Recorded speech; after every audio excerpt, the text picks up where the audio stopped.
baby or little Joe that was seen out the side of the road. Are you familiar with Mr. McCormick's actual statement? In general, yes, sir. Well, let me draw your attention to it. Specifically, a highlighted portion. Go ahead. Now, what did Mr. McCormick actually say that he observed? If you'd read those red blocks. Yes, sir. The red blocks, it looked like almost a teenager or someone of that size. And then the below blocks, it didn't seem like a kid to me, and that is why I didn't think anything of it. Okay, so Mr. McCormick never said he saw baby Joe or a small child. No, sir. He said he saw a teenager or someone of that size. Yes, sir. He said that did not look like a kid. Yes, sir. All right. Now let me draw your attention to the next slide. Who is that on the left? On the left, that's a photo, appears to be from the inside of a school bus of Joe Clyde Daniels. And on the right? That's a picture of Joseph Daniels. Now, which one of those two people appears to look more like a teenager? And based on those photographs, I would say Joseph Daniels. And do you know how tall and how tall baby Joe was on April the 6th, 2018? Not exactly. I could guess a general size of a 5-year-old. But no real confusion here as to whether Mr. McCormick observed baby Joe or someone that looked like a teenager. In his statement? In his statement, no, sir. Okay. Next slide. Are you familiar with the statement of Miss Jenny Jones? Yes, I am. Okay. What did she observe on the night in question? She stated, based on the red blocks, I observed a man standing next to the guardrail on the east side of the road. He was wearing a, quote, colorful clothes, end quote, and was standing perfectly still and never looked at me as I drove past him. Okay. What else? And at the bottom, I am positive that the person I saw the early morning hours of 4/4/2018 was Joseph Daniels. All right. So, Agent Boyd, in your investigation, we have 2 people that have identified someone on the roadway on the night in question. Yes, sir. Neither one of them identified a small child. No, sir. Ms. Jones identifies, I'm positive that the person I saw was Joseph Daniels. Yes, sir. And then Mr. McCormick describes the person as a teenager but not a child. Yes, sir. All right. Now, Mr. Lockhart also questioned you about any evidence that was collected, any photographs taken, physical evidence from within the house. You remember this piece of evidence? Yes, sir, I do. What is that? It's a T-shirt that has an alien wearing a Christmas hat, holding a Christmas present, and it says "Believe" on it. Okay. And how is this shirt relevant to the investigation and to the statements and confession of the defendant? Joseph Daniels stated that that was the shirt he was wearing during that night. And it was collected on top of the washer and dryer. Yes, sir. Now, in your observations, is this a colorful shirt? Yes, sir. Okay. Next slide, please. Mr. Lockhart also questioned you about the whereabouts and the cellular data from the phone. What are we observing here? It appears to be a satellite image of the Daniels residence, Okay. with GPS points and timestamps overlaid. Of the defendant and or his phone? Yes, sir. That is cell phone activity and location, GPS information. And I'll object to him saying it was the defendant. He can't know who it was.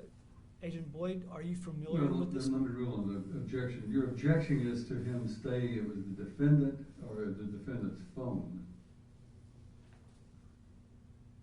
My objection, I'll broaden it, is to him saying it's the defendant or to him testifying about these being RTD data that indicates location of phone or anything of that nature, unless he can be qualified as an expert in that area.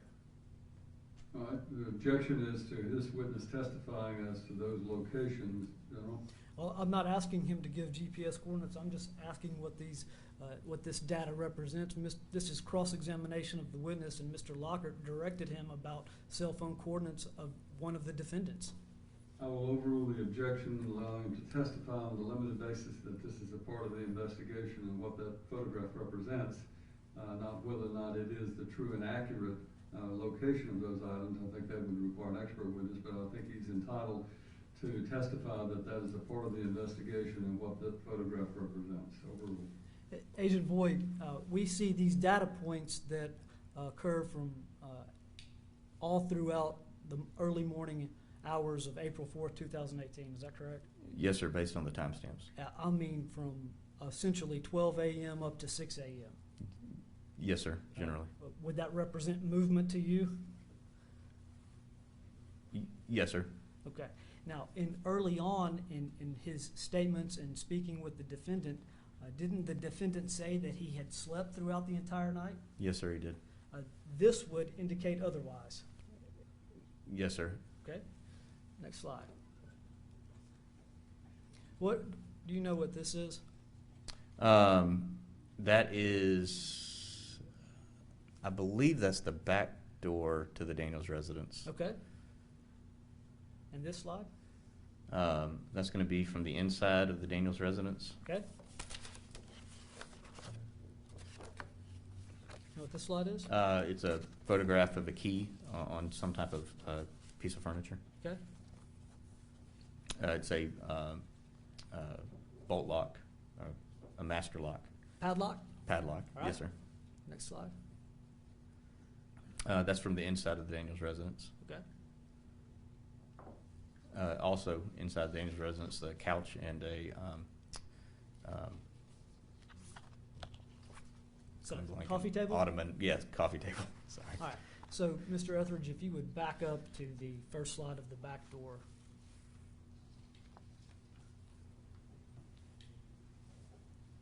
Now, Agent Boyd, we haven't seen this photograph on the screen, but this is a screenshot similar to the screenshot that Mr. Lockhart questioned you about, okay, from a body cam. It's not on the screen. Can you identify this photo? Yes, sir. This is walking through the door into the Daniels residence. Okay, and similar to the photograph that Mr. Lockhart provided, is there a coffee table in view here? Yes, sir, there is. Okay, and does the coffee table appear to have something on top of it? It does. All right. Now, early on in questioning of the defendant, did he provide a story that said that Baby Joe had moved that coffee table over to this door that we see on the screen, had climbed up on it, had unlocked the padlock, and then moved the table back and then put the key somewhere? Yes, sir. Okay. He did. And what did that mean to you, if anything?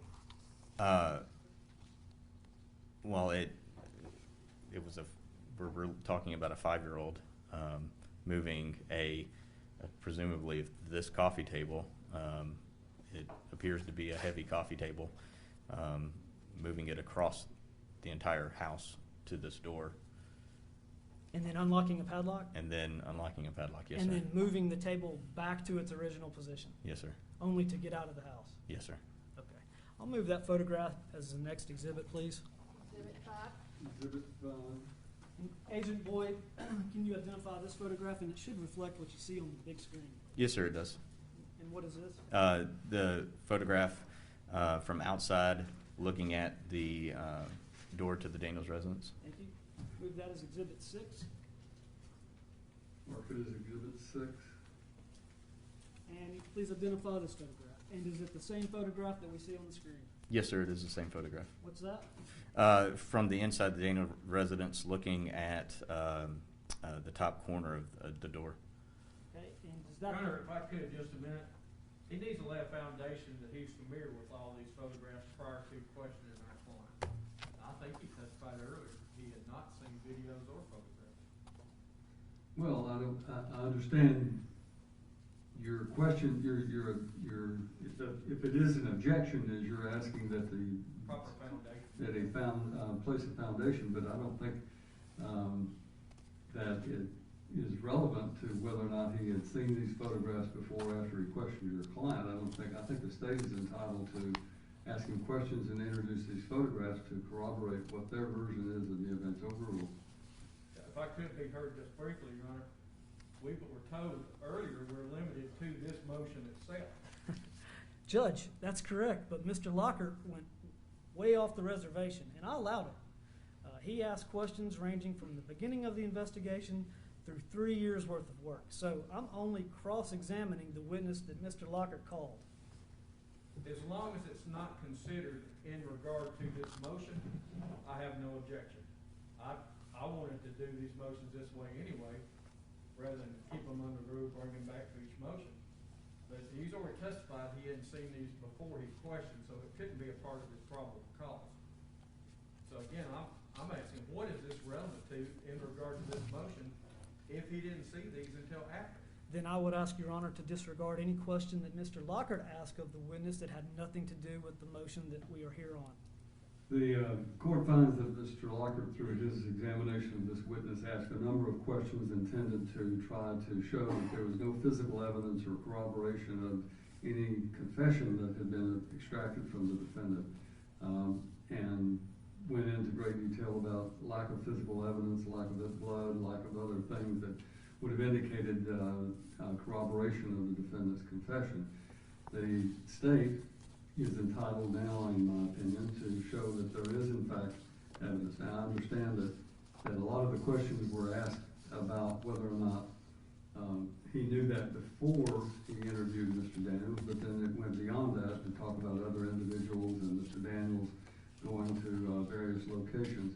So I am overruling your objection and allowing the state to introduce these things on the issue of whether or not the confession was in fact coerced, or whether or not there were other corroborating facts that would have supported the version that was later given. So overruling the objection. I note your objection, but overrule. Thank you. Now, Agent Boyd, let's go back to this photograph. You can hold that up for us, please. Thank you. So we are looking at this. Is this the same photograph that we see on the screen? Yes, sir. And it's depicting the padlock latch at the top of the door? Yes, sir. All right, I'll move that as the next exhibit, please. 7.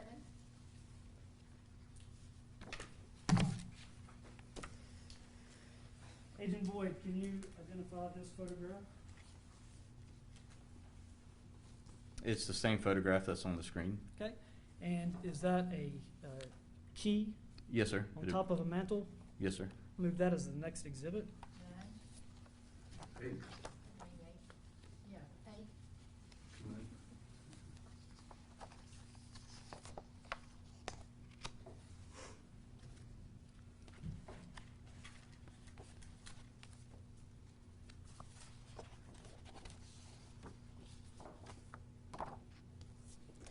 Okay.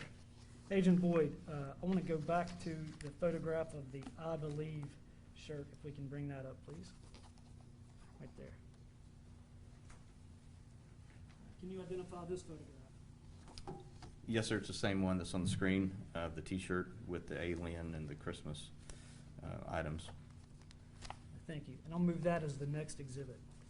That is 9, correct? Yes, sir.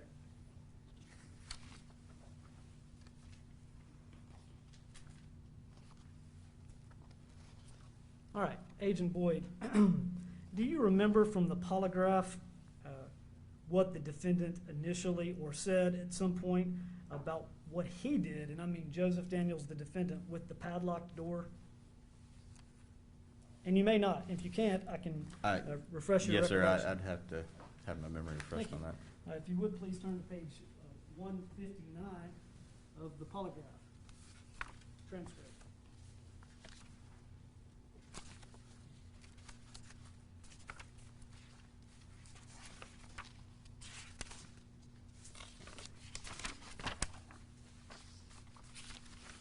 I'm there.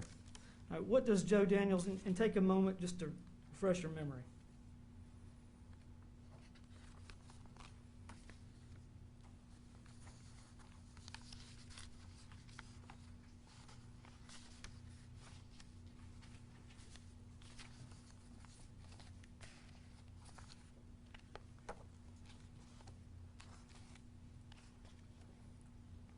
I finished reading. Okay. What does the defendant tell you about the door and the padlock? Mr. Daniels says, I went to the living room, I unlocked the door, I put the lock in the toy box, and I left the room. Yeah. So the defendant tells you that he's the one that unlocked the door. Yes, sir. But he's also already told you that Baby Joe somehow pushed this coffee table over to the door, climbed up, got a key, unlocked the padlock, put the key on the mantle, and then pushed this table back over to the living room, in the middle of the living room. Yes, sir. All right.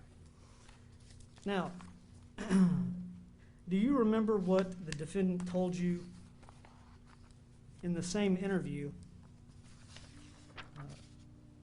about the clothing that he was wearing that night, Yes, sir. other than the shirt that we see on the screen? Yes, sir. There were a pair of shorts that he said he was wearing. Okay. You remember what color those were? I believe they were red. Okay. And finally, Agent, let's talk a little bit more about the blood that Mr. Lockhart had questioned you about. The defendant, you all in this interview kind of went from the crime scene location at the house and describing blood or lack of blood to a field where his body had been laid, or what the defendant claims was a field. Yes, sir. Are you familiar with all of those statements? Yes, sir. Let me direct your attention to page 184 of the transcript, and actually starting on page 183, and take a moment just to refresh your memory on that.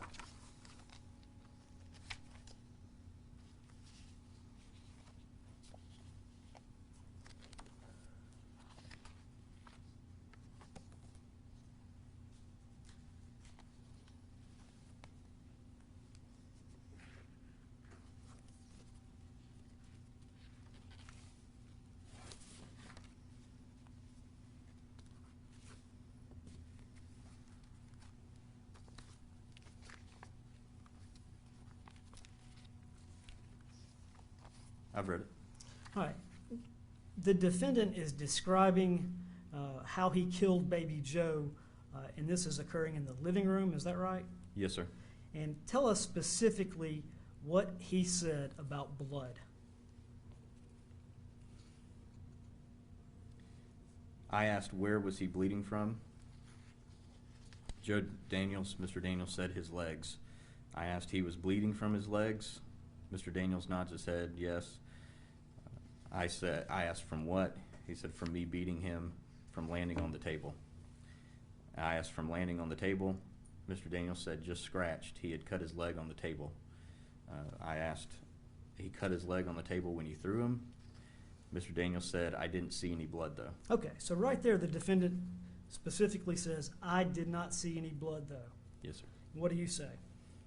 I said okay. And then the defendant says, When I woke up that morning, I didn't see any blood. okay, so 2 times specifically, without any question in this transcript, he tells you, I didn't see any blood. Yes, sir.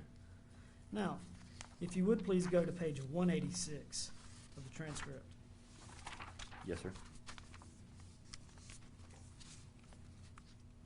Does he mention blood at all here?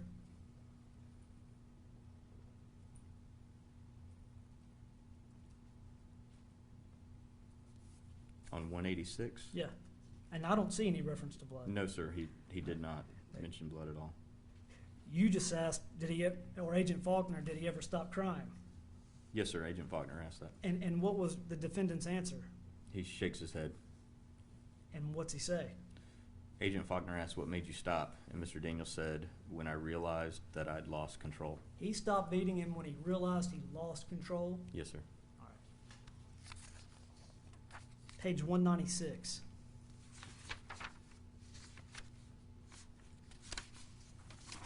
$196? Yes, sir? Yes, sir. Now let's give this some context. Are you asking the defendant about where he had taken baby Joe after he killed him? Yes, sir. And do you know roughly, or what description did he give you of where he took him?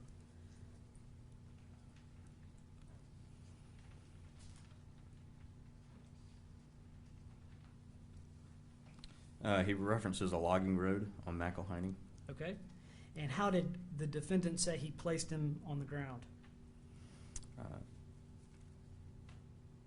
I think at the top of page 196, you asked him, how did you lay him? Is that correct? Yes, sir. And what did he say? On 196, I asked, how did you lay him? Mr. Daniels said, just on his back. Okay. And did you ask, did he have any bruises to his face? I did.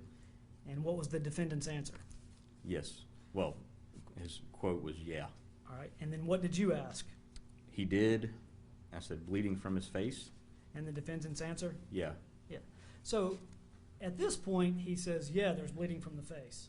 Yes, sir. But you're talking about not inside the crime scene, Yes, sir. I'm referencing the out in the field. out in the field where the defendant had placed Baby Joe.